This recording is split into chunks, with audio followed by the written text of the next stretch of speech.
Hey everybody, it's Tony George along with Griff Murphy. Welcome back to Gridiron Six Pack off a 5-1 week. And now we have eclipsed the 70% against the spread for this season, Griff. You're a freaking rookie right off the shelf. You're like an elf on the shelf. I just cherry picked. Come on and look at us now, 70% on the year. You know what? In all seriousness, I don't think people realize how hard it is in any sport to do 70%. Almost over a 90 game sample size in any sport for any Ridiculous, man. length of time, Griff. That for free, as a matter of fact, is just an unbelievable run, dude. Oh, I'm not complaining, Tony. I'm not complaining. 70%. I texted you. You said we went 5-1. I said, did we finally breach that 70% mark? You said, oh, yeah, we hit it. We're keeping it rolling, man. Feeling great. Well, we'll keep it rolling here. I am on the injured reserve list with cold and flu, doing this with a temperature. But hey, we're running hot. I might as well run hot here a little bit. So we're gonna get right to. We got some bowl games for you, some NFL. Don't forget to get over to Doc Sports. Take advantage of that free $60. Park that in your account. And get yourself hooked up. A myriad of sports going on. Griff and I and 10 other handicappers.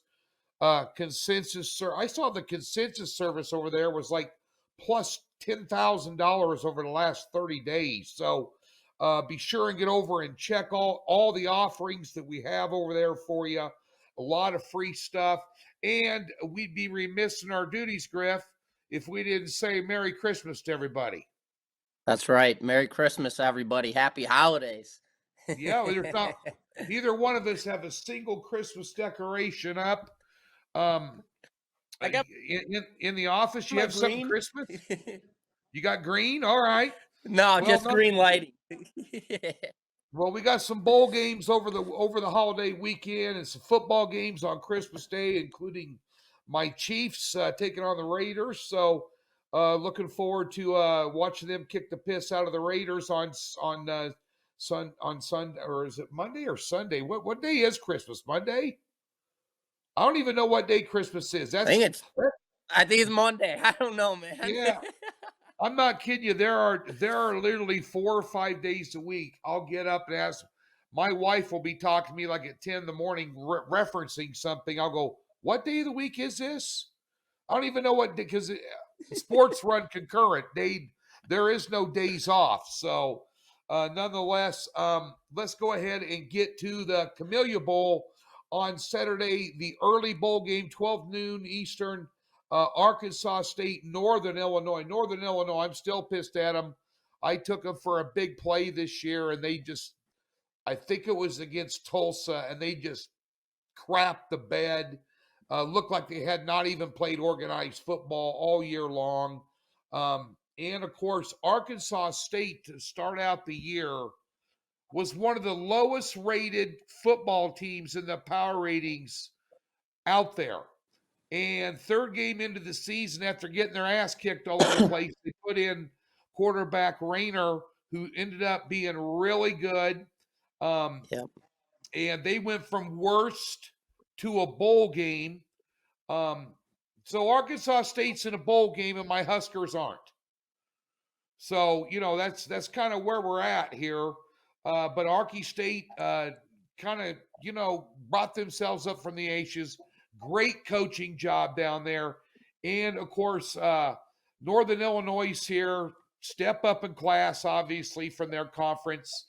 They got a strong defense here. I got Northern Illinois catching 2.5, total 53.5. Should be noted that the two top wide receivers are out for Northern Illinois. And that quarterback Yep. they got, Lombardi, he is up and down. One week he looks like Joe Montana, the next week he looks like Zach Wilson from the Jets. You don't know what you're going to get with the guy. This is an interesting game, and I dumped this one on you, Griff. Your thoughts? Yeah. Yeah, and this is a game where you have to do so much homework with these bowl games because there are so many guys that are in and out of the lineups. Just for Arkansas State alone, 3 of their 7 front guys are all entered in the transfer portal, as well as their best linebacker. So that's something to keep in mind. If you're to break this game down, Arkansas State versus Northern Illinois, well, Arkansas State is a much better team across the boards. But they have a lot of guys who did enter that transfer portal. And Northern Illinois is kind of coming in with a little bit of momentum. Nobody's really transferred out. Nobody's left the team. They don't have anybody going into the NFL. Both of these teams roll into this matchup 6-6 on the season. Northern Illinois picked up their last 2 victories, beating Western Michigan 24-0, and then they beat the crap out of Kent State. So they're kind of coming in with a little bit of mojo. And this team, yes, they have 1 wide receiver who did enter the transfer portal, who actually is very good. They also have 2 wide receivers that are hurt right now. So the pass game is not going to be something that I would expect to be that dynamic for this team. But they have a top 50 in the nation run game. That is very, very, very dynamic for this team. And I expect that to be huge because of the fact Arkansas State has no defense. They're all in the portal. Northern Illinois is averaging 25 points per game on that offensive side. Arkansas State is 3-4 in their last 7 games, and they're coming off a loss against Marshall in their most recent matchup.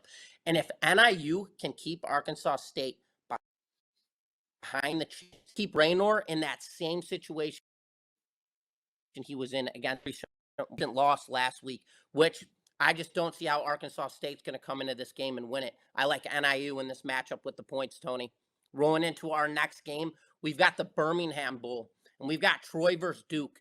Duke's getting 7.5 points against a red-hot Troy team. The total is 44.5. This third at noon. You can tune in on ABC. Duke, I mean, it's safe to say this team opened up and overhyped the entire college football world, beating up on Clemson to open up the season. But since then, I just have not been impressed by them by any means. Yeah, they have a strong offensive line. They have a strong run game. But Troy just came in and laid the pipe down on Appalachian State. And Troy's now won 10 straight games. Tony, how do you see Duke dealing with them? Well, Troy should be favored. Duke's lost their entire coaching staff. They had to hire 5 temporary coaches. Their coach is gone to Texas A&M and took 5 other coaches with him. They're not with the team. You know, quarterback Leonard's out. Their top 2 running backs are out. And then you take a look at Troy. They're off a 49-23 beatdown in the Sun Belt title game, you know, over App State. This is a good football team, well-coached football team. Do I want to lay 7.5? Because one thing I look at this game, and I look at the total of 44.5, that's too freaking low.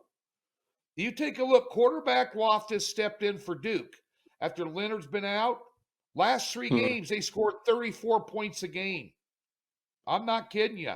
Troy, last 4 games, 40 points a game. Teams got players out here and there. Otherwise, coaches not going to be on the same page with the players for Duke. Troy's going to put up their points. I can easily see this going over the total of 44.5. I would say you'd probably be close to 30 by halftime. Go ahead and give me the over in this game in the Birmingham Bowl. And I'm not so sure how organized Duke's going to be here. I really don't. I mean, you know, they just got decimated with, you know, the coaches leaving. I mean, that's, you know, these still are, they're still 19, 20-year-old kids. You know, these aren't pro athletes that, you know, could pick up the pieces and move on with the next regime, so to speak, just getting plugged in. So, yeah, I like the over, though. I think they're both going to put up some points. This Loftus wasn't too bad for Duke either. So I think they'll be able to put up some points against Troy's defense. Let's go switch gears to the NFL. And I know that I'm supposed to be the one coughing. I'm the one that's sick, by the way. I know that you're in Chicago, back home for the holidays. And, of course, the Bears off a very tough loss last week, man. That was a tough loss. The Hail Mary in the end zone was just epic. I mean, epic. That's an ESPY, a failed ESPY, so to speak. And, of course, Arizona. Yeah. You know what? One thing about Arizona, and they're catching 4.5 on the road here. Total 44.5. I have no idea what the weather is. I've been bedridden for 2 days, but um, one thing I've noticed about Arizona, even though they got beat up by San Francisco, and quite frankly, San Francisco's just going to beat the dog piss out about anybody they play, with the exception maybe Yep. Monday night against the Ravens, which is, I think, the Super Bowl preview for this year. The 2013 Super Bowl revisited in 2023 right out here in Vegas, potentially. But nonetheless, they still played hard against Arizona. They played hard in all the games. Murray gives them a different dynamic on offense. Obviously, it's a guy you got to worry about. You got kind of two similar quarterbacks here. Really not going to kill you through the air a whole lot, but if they get taken off with their feet, and they could be the main cog in the rush offense. Chicago here in the weather, so Arizona's going to be a little chilly for this one. I'm assuming it is late December in Soldier Field in Chicago. A lot of people had the Bears earmarked to win last week. They gave them a hell of a ball game here. Your thoughts on this one? Is this one where Chicago picks up a win? Yeah, Tony, it's another one of those games dating back to last week again we had the Browns beat. We had Flacco beat. Matt Eberflus is the worst coach that I have ever seen in the NFL. Is he the worst coach? Maybe not, but he's definitely arguably in that conversation. And I've really been sick of it. The Bears could have won every single one of their last 6 games. They're 3-2 in their last 5, which is not bad football by any means. And Justin Fields keeps getting the wrath of all of it. I don't know if anybody's been watching him, but he looks very good in the pocket. Yes, his accuracy is a little bit off, but he is still a very good quarterback. And they even interviewed DJ Moore. Was it a publicity stunt? Maybe. I'm not so sold on it. DJ Moore said, listen, this is my quarterback. I think this kid could play. There's nobody in the upcoming draft pick that's better than Justin Fields. I could sit here and say I believe that too. I think Fields is better. Drake May, obviously, they haven't been in the NFL, so we haven't seen it yet. But I think Fields has tons of potential. This kid not only can run, but he can air the ball out. He's great in his decision making. He's very patient in the pocket. He just has no offensive line. The Bears have all the tools. They have a very good rush attack, wide receiver core. He catches that ball. Well, all of a sudden, Bears are in playoff contention conversation. Then you roll over to Arizona right now. Well, yes, Tony, they did play the 49ers last week, but they did allow 45 points at home. They did get blown up. Now they have to fly into Chicago where it is freezing. I am here right now. The team is currently 1-6 on the road this season. Yes, they are a completely different dynamic with Murray at the quarterback spot. I mean, Connor at that running. They are a load, but the Bears right now with home field advantage, the way that this team has really been playing, despite Matt Eberflus, the offense, the Bears have the best defense statistically right now in the past 3 games in the entire NFL. So going into this game, Tony, with the Bears at home, I'm laying the 4.5 points. No emotion attached, not as a Bears fan. I just think they're a better team. Tony? Well, last time you guys drafted a quarterback for North Carolina in the first round, his name was Mitch Trubisky. How'd that work out for you? We're going to talk about How'd that work out for you? Okay. Well, you traded up Pittsburgh. You traded up to get in front of Kansas City for that, and we ended up getting Patrick Mahomes. How'd that work out for us? I don't think Drake May is going to be the answer there, and I agree with you on one thing. Justin Fields gets a lot of the brunt of the criticism and the scrutiny. It's the system that he's in. He's a good quarterback. If you want to get rid of him, waive him, and go for Drake May or one of these guys in the Caleb Williams. I'm telling you what, right now you're making a huge mistake if you're a Chicago's Bears fan and you're down on Fields.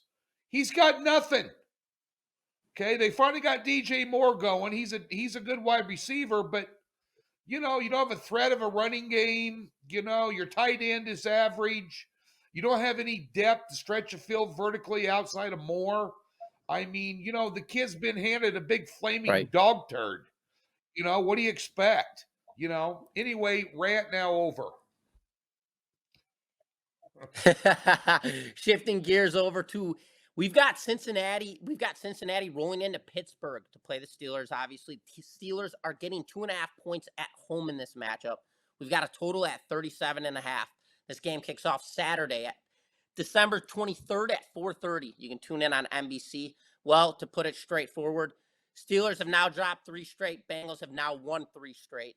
Jake Browning looks legit at that quarterback spot for the Cincinnati Bengals team. And then back to the Mitch Trubisky scale. Mitch Trubisky will be starting in this matchup for the Steelers. Tony, what's your take in this matchup?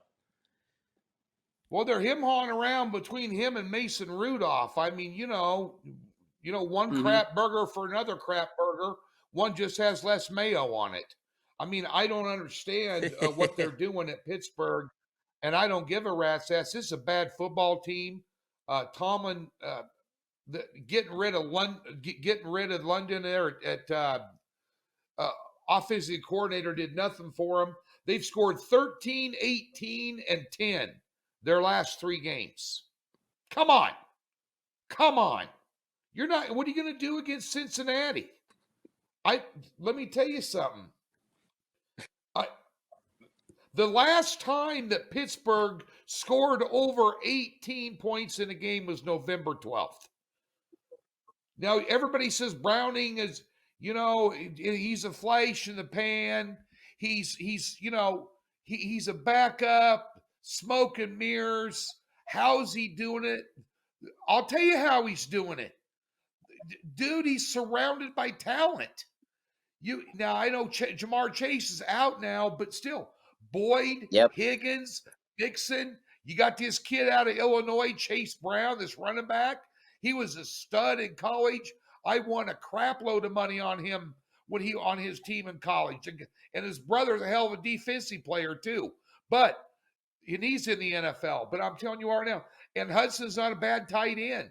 And you got a good offensive line. You could plug anybody in there that had any moxie at all, and they're going to put up 24 to 35 a game every game. How is Pittsburgh going to counter? They're not. Give me the Bengals here. Big time. Total 37. Cincinnati's going to have the brunt of those points. I'll tell you that right now. On to Buffalo at the Chargers. The Chargers finally pulled the trigger. The last week, the Chargers 63-21, and I was with Griff Murphy at the Circa in Las Vegas, witnessing this horror show, this absolute horror show of a football team. Now, Griff, I got to tell you, he was bouncing around the sports book, down in the pit, meeting some Gridiron fans, by the way, getting his picture taken, being a celebrity. I was up at the bar with his mom and dad, behaving myself, I might add. But nonetheless, good people, by the way. But I remember Griff came walking up, and I go, "Did you see the score?" He goes, "Yeah, they're up 14-0." I go, "Dude, they're up 35-0 first quarter. They just eclipsed the total. Give me a break." But nonetheless, they finally got rid of Brandon Staley, one of the worst excuses for a head coach in the NFL. You were alluding to your coach in Chicago being bad. No, he's second worst. Staley was the worst. Then your coach, followed closely by Smith down in Atlanta. That guy's just a horror show when he coaches. But nonetheless, and what are they doing laying points to anybody, I might add. But that being said, now Buffalo goes on the road to L.A., new man in charge. Allen, the wide receiver, is questionable. They're going with Easton Stick. You've got Herbert on IR. They are an absolute dumpster fire right now in terms of upheaval in the coaching, also upheaval on their roster somewhat. And then you take a look at Buffalo, which I think is a scary spot for them. This went from 10.5 to 12.5 right now. Total still sitting at 43.5. but the last 3 for Buffalo has been a murderer's row. Philadelphia, a game they lost in the waning seconds by 3. Then Kansas City, a win. Dallas, they gave him a woodshed out behind the woodshed beating last week.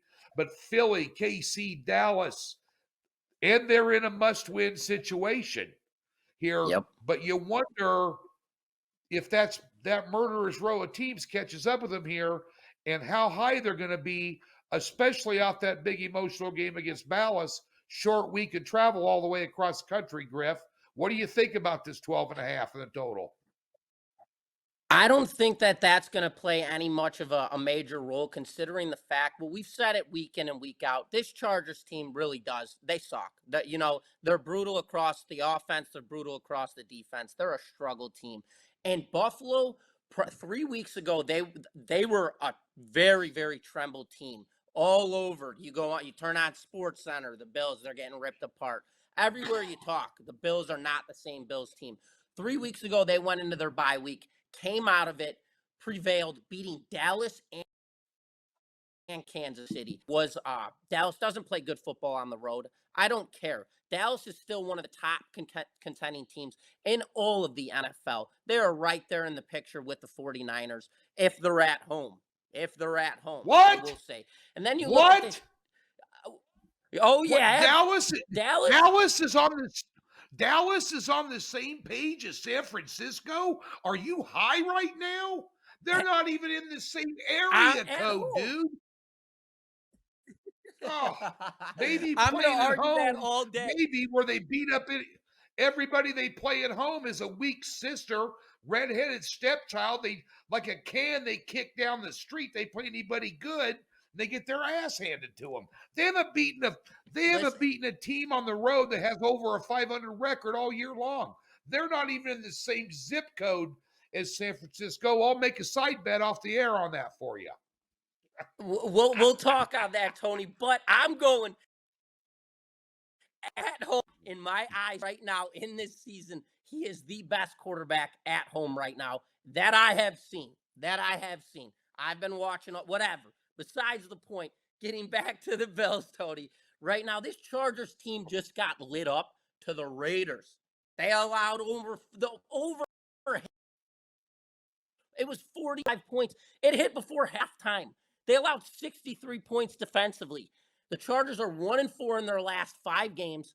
Now they got Easton Stock at the quarterback spot for Justin Herbert. They're 2-5 at home.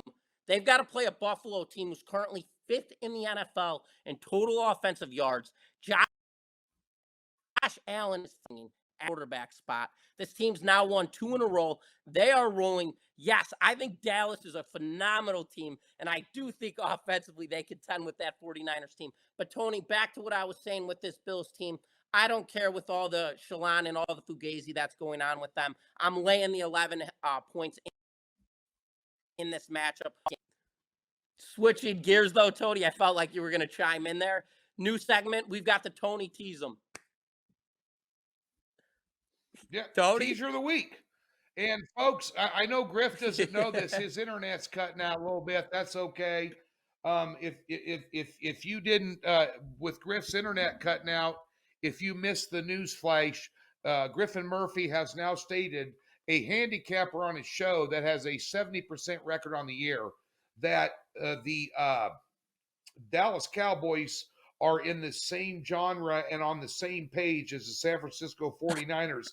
I just want to make a public service announcement for Doc Sports that his opinions don't represent the entire website. So that being said, we're going to go ahead. We're going to go ahead and we're going to give you, we gave you a teaser last week. Our first teaser of the week. Call me Tony the Teaser. Here's another one for you. As I mentioned earlier, what in the living frick are the Atlanta Falcons doing laying 1.5 points to the Indianapolis Colts? Really? What are they doing?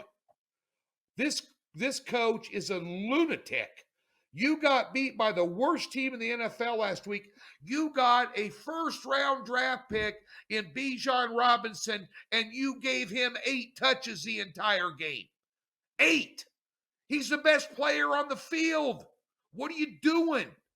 Let's go down the list.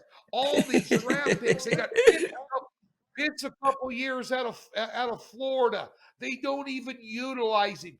You got a quarterback that, in my famous words, can't get laid in a monkey whorehouse, a fistful of freaking bananas. Ritter is not an NFL quarterback. I've been saying that since week 2. Give me the Colts. Add 6 points to plus 7.5. I think they win outright. And then let's go out to Mile High.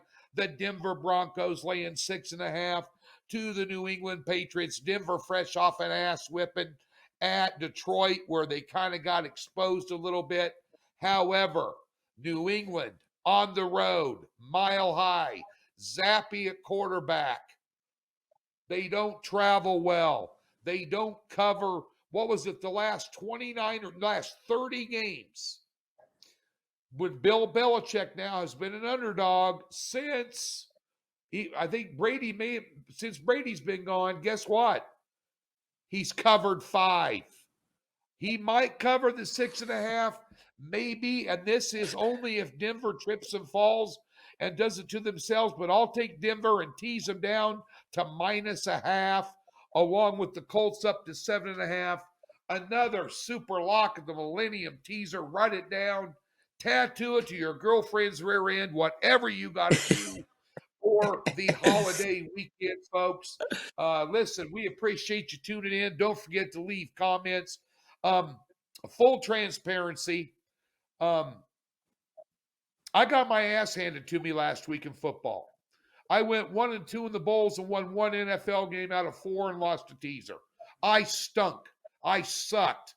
I was, as many of you like to say online, when I have a bad weekend, one of those lowest common denominator human filth. But guess what? We won 2 weeks in a row before last week. We tripped and fell. We had 2 really bad beats. It is what it is. You can either sit around and, cry over spilt milk, or you can pull yourself up and get it done. We're going to get it done. We're looking at possibly a flat bet card in all sports this weekend. May have a bump up on Saturday, a bowl game. It's kind of hard to make a bowl game of the year when you're coming off the top pick loss the week before, but there is a bowl game on Saturday that's well worthy of a max bet. And on Sunday in the NFL, I may have just one top play. And again, Griff, we're going to find out before we get to your highlights just how good your Cowboys are. Because guess who they're playing this week? On the road. Giving up last six games, the vaunted Dallas defense is giving up 10 yards per catch. Good luck. Good luck with arresting Tyreek Hill, the cheetah, this weekend. I love it, man. What do you got going on? Tony, let me ask you this. San Fran flies into Dallas to play Dallas at home. I didn't say nothing about Dallas on the road. At home, Dallas. How do you think that game ends? The same way it ended when they went out to San Francisco and got eviscerated. They got Tony, eviscerated. They got beat. They got beat on offense. They got beat on defense. They got beat on yards per play allowed. They got out special team, and McCarthy got his fat ass coached off. Big time. And the quarterback play wasn't even close. Give me a break, dude. All right, I won't argue with you, Tony. You can have that one. We'll shift into my my last weekend. So I had 2 NFL plays. I guess I got greedy with it. I had the Bears money line at a plus 140, and of course they couldn't back me up on that. They ended up pushing the spread with a +3. I lost that game outright. I did have the Rams though as my 7 unit. Drilled that one. I laid the 6.5 points with them. They won by 8. I have now won 4 consecutive 7-unit best bets in the NFL side of things. So I am drilling right now. College football, I had 1 play only on Saturday. That's with Boise State. So I dropped that game. So right now I'm going to keep it real simple. Same thing. I have a trend on Saturdays where I'm currently 11-7. I've got a top play on Saturday. That will be my 6 unit. I have 2 plays on Sunday. One of them's a 7 unit. One of them's a 4 unit. Real simple, real basic. That's how I'm keeping it, Tony. Low volume, high return this weekend for me. Sounds like the same thing from Griffin Murphy. I'm a little excitable today, folks. I'm on some Zycam. I'm on some Sudafed. I'm on 2 cans of Red Bull to try and get myself up for the show as I pulled myself out of bed for the first time today. So I hope a little excuse for me What kind else of you going got? off on a rant there, kind of shaking a little bit. But nonetheless, we appreciate you tuning in. Leave your comments. We'll answer your comments. We'll filter out the haters and the F-bombs and the links to porn sites that get stuck in there. And I know some of you would prefer we leave those in there, but this is family entertainment. And we'll go ahead and approve those comments and interact with you as well. Get over to Doc Sports all weekend for the holidays. Don't forget, over at Doc's, all of our plays are out on Thursday. So you got plenty of time to get your picks if you're traveling for the holidays or whatever, and go ahead and get those in. We hope you all enjoy a safe and happy holiday season. Merry Christmas to all. And as always, we appreciate you tuning in. Griff, final sign off. Yeah. No, I think you're pretty to everybody, and please chime in on the comments with that Dallas versus the 49ers. I'm ready to eat crow. Doesn't matter. I'm ready to go. But again, happy holidays to everybody. We wish you a Merry Christmas, and thank you guys for tuning in. Well, as I told you when we first started this year, when it comes to the Dallas San Francisco game, just listen to Master Yoda, young Skywalker. You'll be a lot better off. Have a good day, folks. Thanks for tuning in. I'll never hear the end. Thanks, guys.